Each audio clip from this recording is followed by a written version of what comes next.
Hi, my name is Lang Liu, and I want to be a ULA because I really enjoyed taking the CS courses 8, 16, and 24, and I just want to be of some help to some people who had a harder time taking those classes because I personally did not have a hard time, but I noticed other people are having a hard time, and I think that I can be of help to people if I were to become a ULA.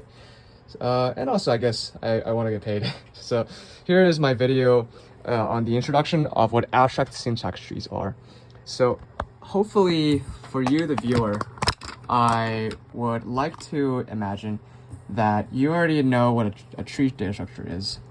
So, but as a quick reminder, a tree structure is basically like you have a bunch of nodes and a bunch of branches connected to the nodes, such that you have like a root node, and then the root node has children nodes. Well, in this case, only one children node, and then it also has like some children's maybe, and then it also has some children's recursively.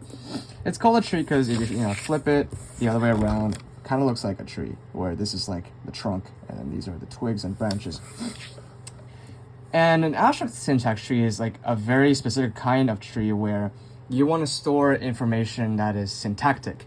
So what does this mean? I think the best way for me to explain this is just to give you the examples. Here I have two examples. So math expressions are it's a kind of information that has some sort of a syntax to it. Why does it have syntax? Because we probably all learned about PEMDAS. It's an order of operations, and that's what having a syntax essentially means. The English language is also it has grammar, and grammar is one of the components of grammar is syntax.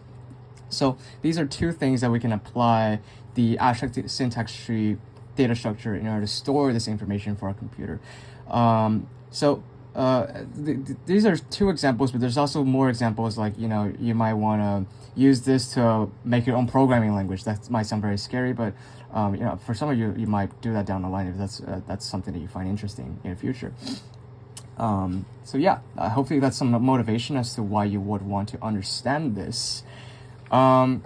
Here I have the example of the abstract syntax tree that I've constructed for the math equation.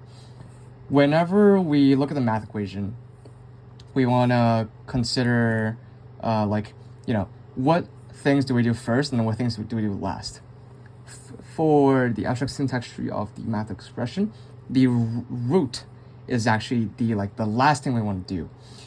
So let me read this tree as if I were to compute this expression, because that's what the tree is best at. It's storing the syntax relation so that we know how to compute this expression as a final result. So what it's saying is that take the negative of this thing inside, and then this thing inside is broken up into two parts. It's a subtraction of this thing, which represents that, and this thing, which represents that, 7 log 8, 9. And then we can further subdivide, partition this into we have a fraction. So divisor, there's a division operator where we have 6 as the denominator, the second operand, and the first operand is this summation of 2 to the power of 3, and then the fifth root of 4, 2 to the power of 3, fifth root of 4, exponent operator and root operator. Cool. So let's do it for the other side.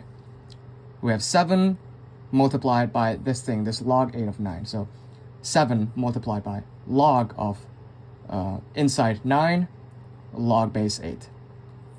Cool. So now we've been able to store all these operations and operands, but also preserve the syntactic information of how they were related to each other, so that we know how to compute this, so that the computer knows how to do PEMDAS. That's what it's useful in. We can also do this for the English sentence. I know that you know that I know that you know. So there's the verb know, and then there's a subject and an object. And the object is this very long thing. The object is that I, being a subject, I know that the object is that you know, that I know, that you know. You can see this very recursive, and it preserves the syntactic information of this sentence. So thank you for watching this video. I hope you now have a better understanding of what abstract syntax trees are and are able to use it in your program. Thank you.